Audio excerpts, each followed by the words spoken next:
certainly have fears that there is a serial killer at loose in Perth. Sarah Spears, Jane Rimmer, Ciara Glennon. And every time you saw a young girl walking by, you think, oh God, is she going to be the next victim?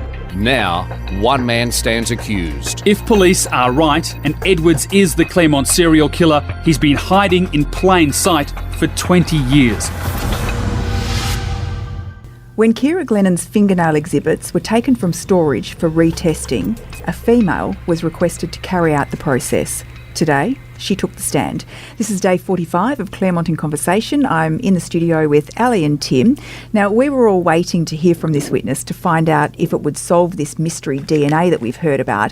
What did you find out today? Well, not much today, did we, Tim? No, in fact, the only reason I stayed focused was because she was a female, and we've been told that the contamination did have female DNA, because otherwise the rest of it was just going right over my head.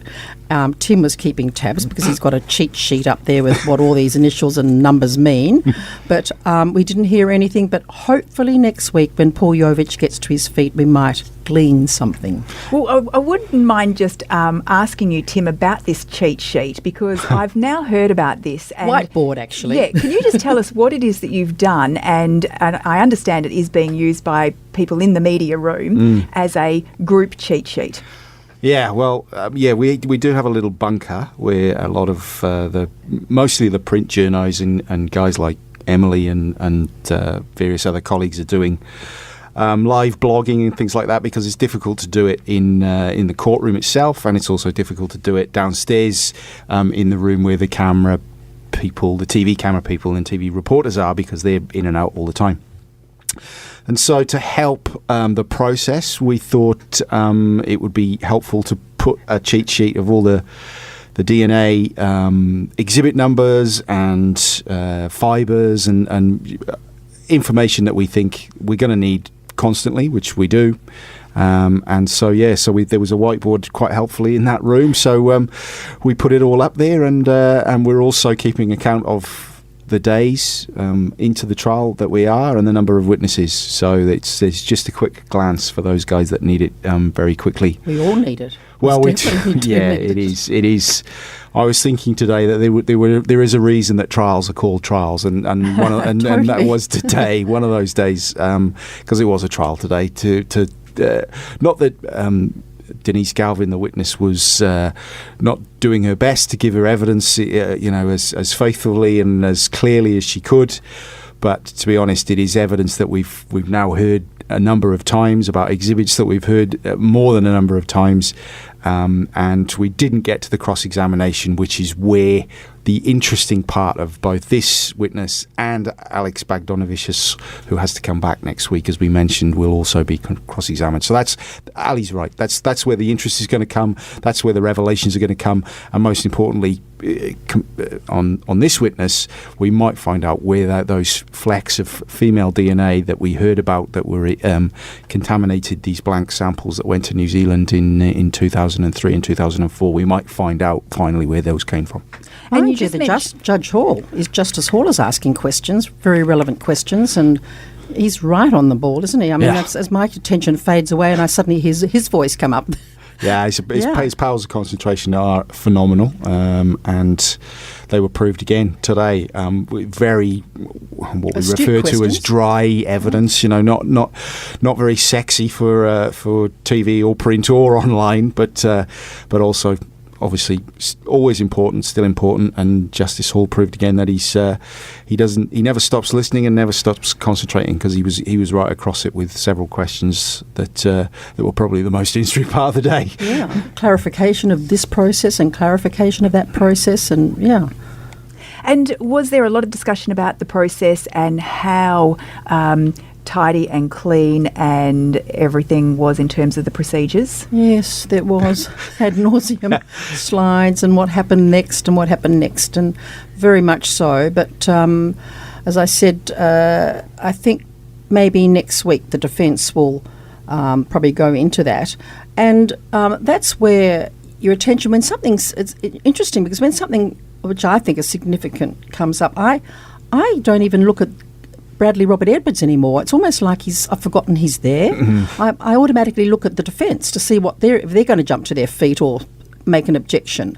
So it's just people ask about the presence of Bradley Robert Edwards, but you just forget he's there, don't you? He's so bland.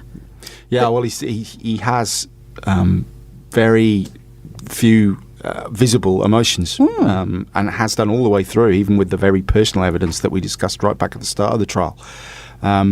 His only real reaction that I've seen of any note was when he was continually taking off his glasses, whether they're reading glasses or viewing glasses, when that real sensitive material was being shown over and over again on that screen that had to be set up for him. That since Christmas, certainly, that's the only real emotion or visible action that we've seen from him. Otherwise, he just sits quietly in the dock, takes a few notes.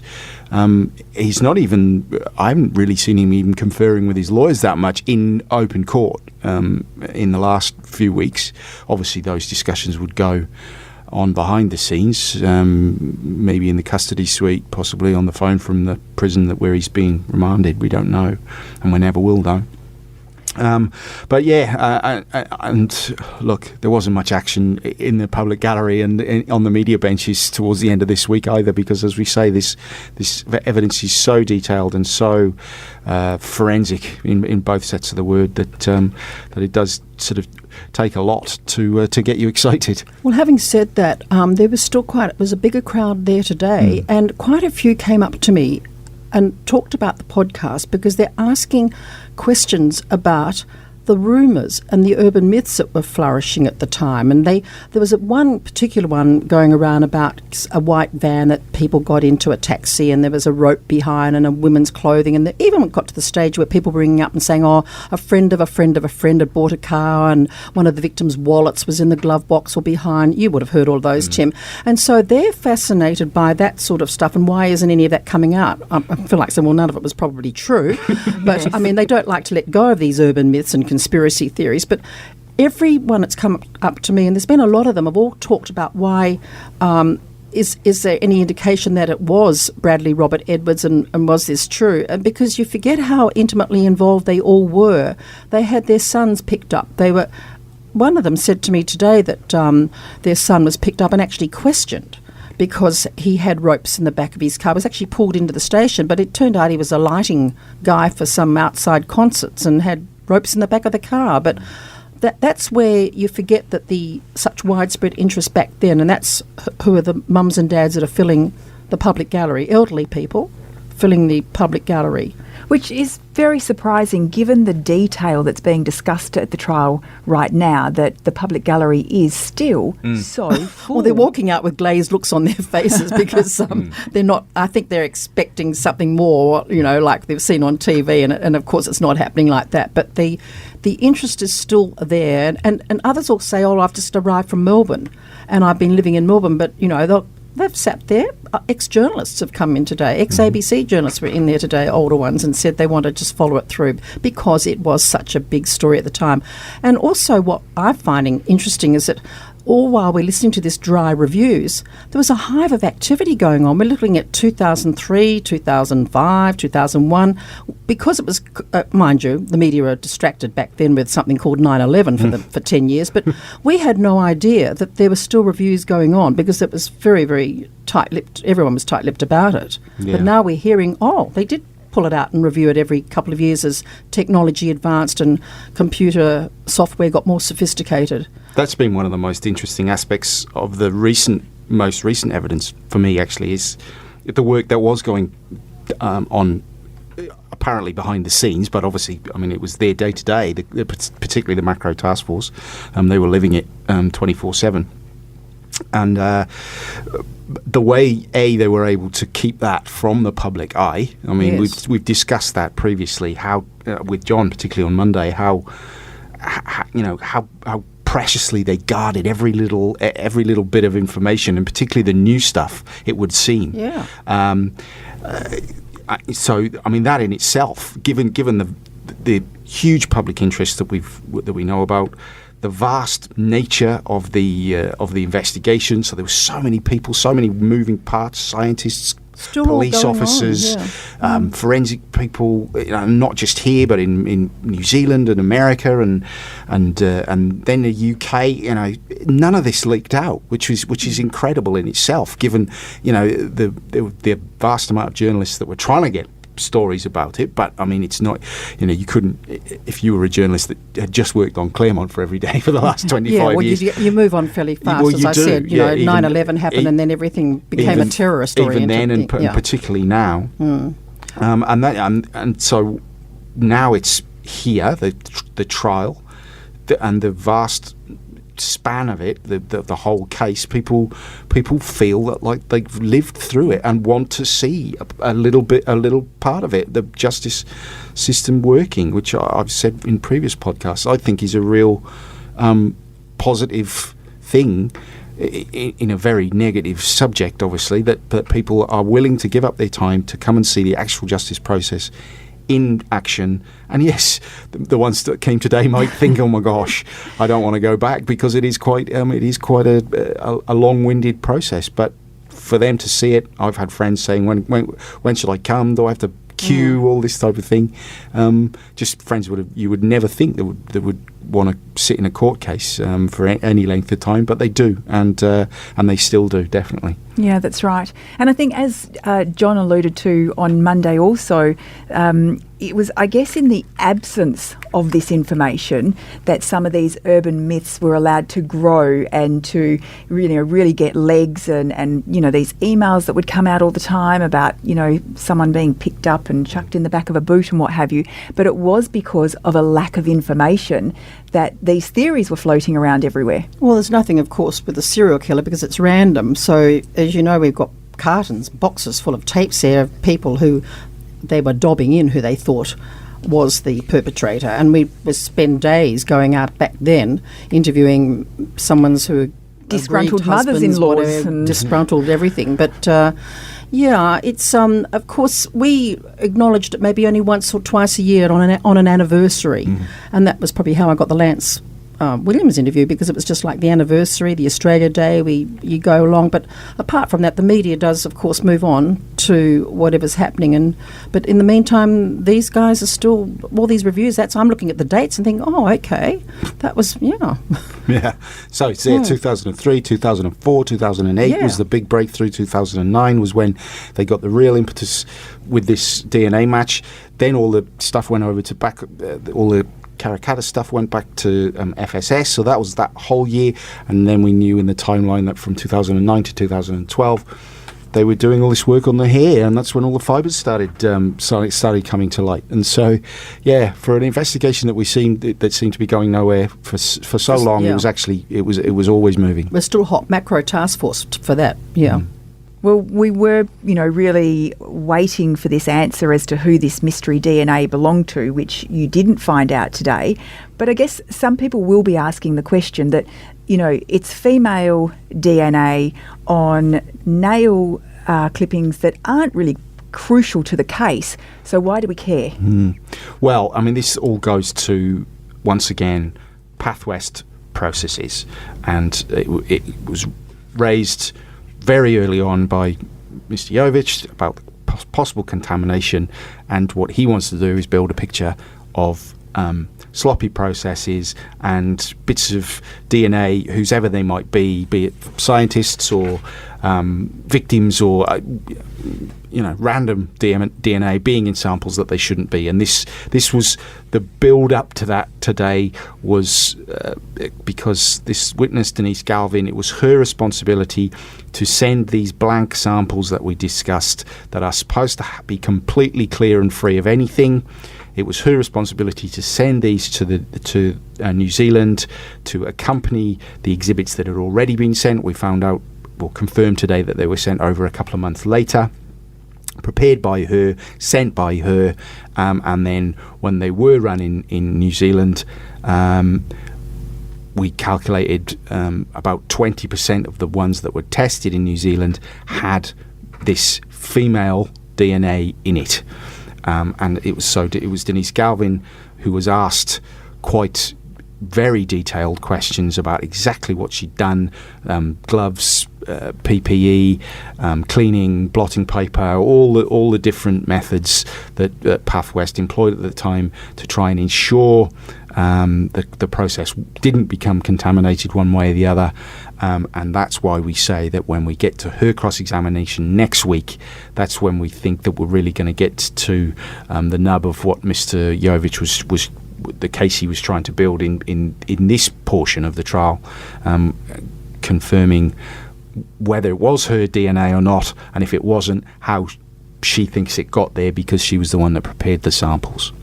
We haven't heard whose DNA. There's only 2 female scientists, aren't there? Yes, well, there has been so far that we've heard of, Anne-Marie Firmage and then this lady, Denise Galvin. So whether it is hers or not, we simply don't know.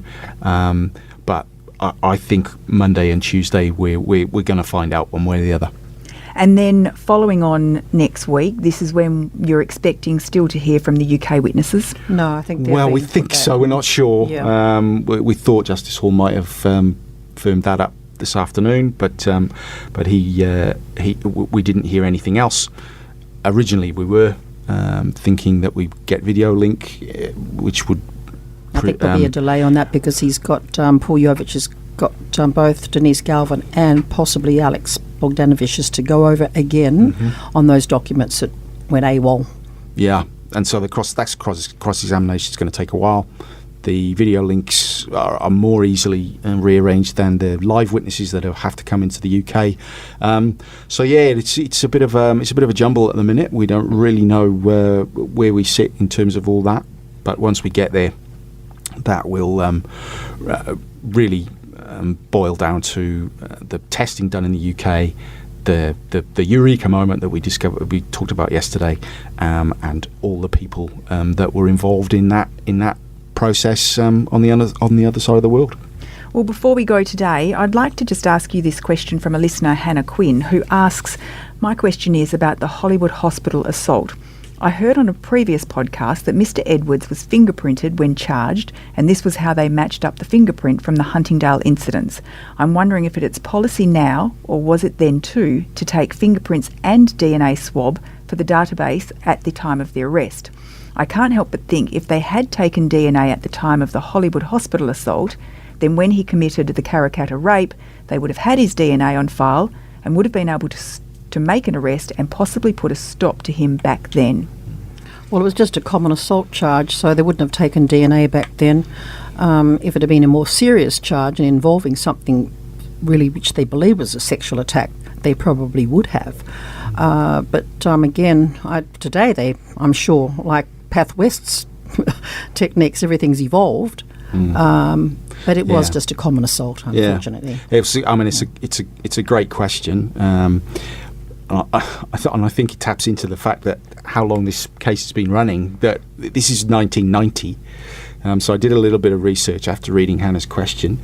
The first ever use of DNA in a court case in Australia was 1989, in the case of Desmond Appleby, which was a sexual assault case. The most then were 1990 in New South Wales and on and on. So that's how much in its infancy it was back then. There was only a parliamentary report done on DNA and processing and databases in 1995. There was a parliamentary committee set up in this state to actually just talk about it and get their heads around it. So it's 5 years afterwards. And the first national DNA database was only set up in 2001, or the law that went with it was only set up in 2001.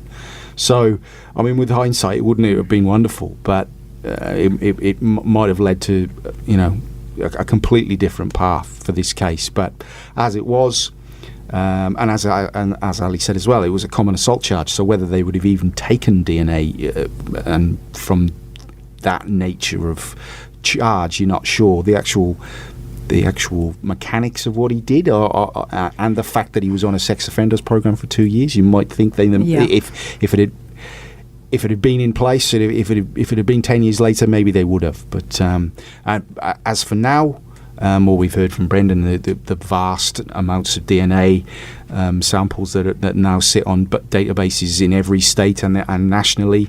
And we also know, you found out this week, that 17,000 of those belong to this case alone because of all the testing that was done on taxi drivers and other persons of interest. So, yeah, I mean, it's a great question, Hannah, but the short answer is no. It was just a fingerprint, but, without that fingerprint, we might not be here at all. And that's right. And you can see why people are asking this question. And, you can't help but wonder, if this exact same incident were to happen today, would it be classified as a sexual assault? If you, come from behind, you put your hand over someone's mouth, you start dragging them back into the toilets and they're fighting against you, you wonder today, how would that be viewed? Well, there's always two sides to every story, as we're obviously finding out in this trial, but and there's, whether they like it or not, there is a lot of horse trading that goes on between prosecutors and defence lawyers and agreed statement of facts and all that type of thing, and the nature of charges, and charges are upgraded and certainly downgraded all the time. So it's pure speculation. I would tend to think, again, I mean, Mr. Edwards was only 21 when he committed that assault. There was no other criminal charges on his record. He was able to speak to the fact that he had a regular job, that he came from a regular family, that he completed schooling. All those different factors come into how a criminal charge proceeds. So you hear so many, Tim. You sit there waiting for a big case to come up, and you hear half a dozen of these type of things, and you don't even take much notice of it. Absolutely. I mean, and the fact that the Hollywood went from committed to convicted in less than a fortnight, and he'd been sentenced and fined, and away you go. Even though he was on that program, but he was on that program, so he was being monitored and looked at and assessed over those 2 years. We hope. It's you do wonder what would happen today, but with all those factors, maybe it would have been the same. And I guess a lot of people would look to the intent. Well, when a man takes a woman, restrains her, and attempts to drag her into an isolated area, then you have to question what is the intent of those actions. So I think for some people, they would, definitely say, well, look, I think this is on the sexual side of an assault, and other people maybe not. Yeah. And we are also looking at it in the context of everything else that we know Mr. Edwards has done, and we know Mr. Edwards has been accused of. So it's interesting. Yeah. Well, thank you both for all your work again this week. Email us with your feedback to claremontpodcast@wanews.com.au, and we'll be back for Monday. That's week 11, when we may or may not have the UK witnesses, and we hope to have your company then. This podcast was produced by Kate Ryan and Alicia Preedy and recorded in the studios of 7 West Media. Audio files were provided from the archives of the 7 Network and the West Australian. Sign up for daily emails and all the latest on the Claremont trial at thewest.com.au. Enjoying this podcast? If the story behind the headline matters to you, then you can count on thewest.com.au to deliver. For more on Claremont the trial, follow the live blog, watch the nightly news updates, and sign up for daily email updates at thewest.com.au. Subscribe now for just $1 a day at thewest.com.au.